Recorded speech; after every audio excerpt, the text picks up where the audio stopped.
কাতলা মাছের রেসিপি হয়তো আপনারা প্রায়ই বানান, বাট একবার হলো এই রেসিপিটা ট্রাই করে দেখতে পারেন। এর স্বাদ কিন্তু দারুণ আর বানানোটা সিম্পল খুবই, অ্যান্ড উপকরণ হলো সবই গরুয়া। তাই আশা করি আপনাদের কোনো রকম অসুবিধা হবে না।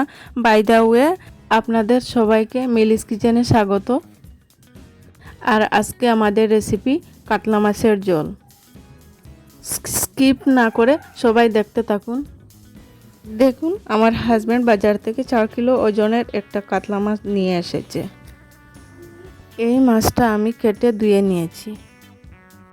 কাতলা মাছ যত বেশি বড় হয় তত বেশি খেতে স্বাদ হয়।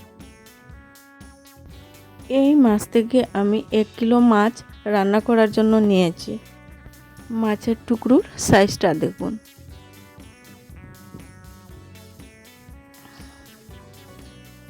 বড় বড় সাইজ করে কেটে নিয়েছি। পেটের টুকরোগুলোতে অনেকটাই তেল আছে।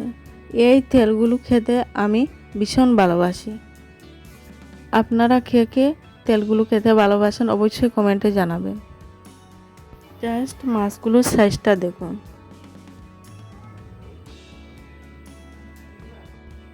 এখন লবণ হলুদ দিয়ে মাছগুলোকে মেখে নেব। দিয়ে দিলাম সামান্য পরিমাণ হলুদ, দিয়ে দিলাম সামান্য পরিমাণ লবণ, দিয়ে হাত দিয়ে ভালো করে মেখে নেব।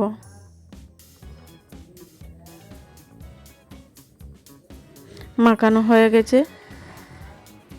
এখন গ্যাসে কড়াই বসিয়ে দিয়ে দিলাম সরষের তেল। তেল গরম হয়ে গেলে দিয়ে দেব লবণ হলুদ দিয়ে ভেজে রাখা মাছ। এই মাছগুলোকে একেবারে ভেজে নেওয়া যাবে না, দুবারে ভেজে নেব। ও পিসগুলো ভাজা হয়ে গেলে দিয়ে দেব আরেকবার। এখন উল্টে দেব।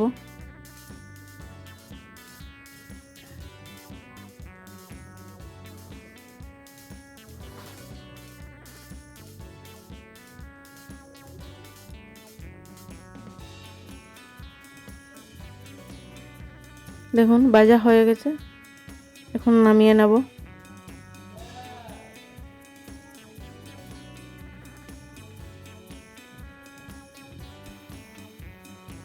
আবারও দিয়ে দিলাম মাছের পেটিগুলো। এক এক করে সব কটাকে ভেজে নেব।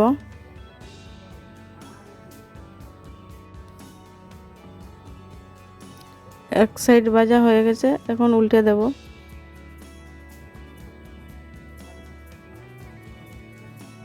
পেটিগুলো ভাজা হয়ে গেছে, এখন নামিয়ে নেব।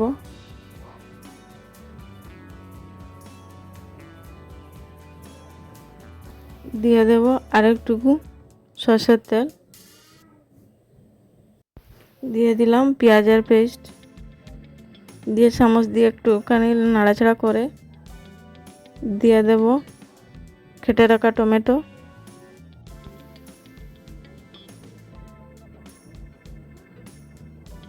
দিয়ে দিলাম হাফ চা চামচ হলুদ গুঁড়ো, দিয়ে দিলাম হাফ চা চামচ জিরে গুঁড়ো, দিয়ে দিলাম 1 চা চামচ লঙ্কা গুঁড়ো, দিয়ে দিলাম পরিমাণ মতো লবণ, দিয়ে নাড়াচাড়া করে নিলাম।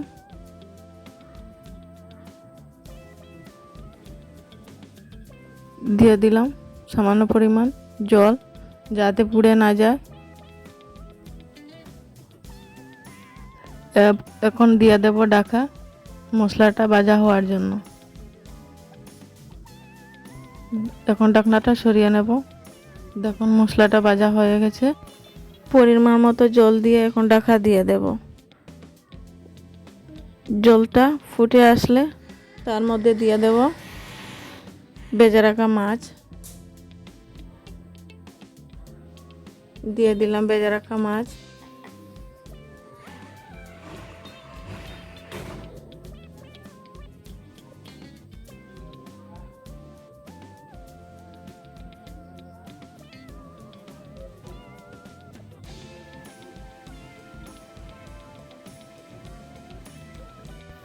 আবারও 10 মিনিটের জন্য ঢাকা দিয়ে দিলাম। মাছটা রান্না হওয়ার জন্য। এখন ঢাকনাটা সরিয়ে নেব। দেখুন মাছগুলো রান্না হয়ে গেছে। এখন গ্যাসটা অফ করে নিলাম, আবারও 2 মিনিটের জন্য ঢাকা দিয়ে দিলাম, তে কালারটা সুন্দর দেখা যায়। এখন ঢাকনাটা সরিয়ে নেব। দেখুন পুরোপুরিভাবে কাতলা মাছের ঝোল রেডি। এখন নামিয়ে নেব। দেখুন কি সুন্দর কাতলা মাছের ঝোল রান্না হয়েছে। দেখুন কালারটা দেখুন, অসাধারণ, একদম দেখতে যেমন লাগছে খেতেও তেমন হবে। আপনারা অবশ্যই ঘরে ট্রাই করবেন। এই রেসিপিটি যদি আপনাদের ভালো লাগে অবশ্যই লাইক, শেয়ার, কমেন্ট করবেন। আরও এরকম নতুন নতুন রেসিপি পেতে আমার চ্যানেলটাকে সাবস্ক্রাইব করতে ভুলবেন না। আবার দেখা হচ্ছে নতুন রেসিপি নিয়ে নেক্সট এপিসোডে। ভালো থাকবেন, সুস্থ থাকবেন।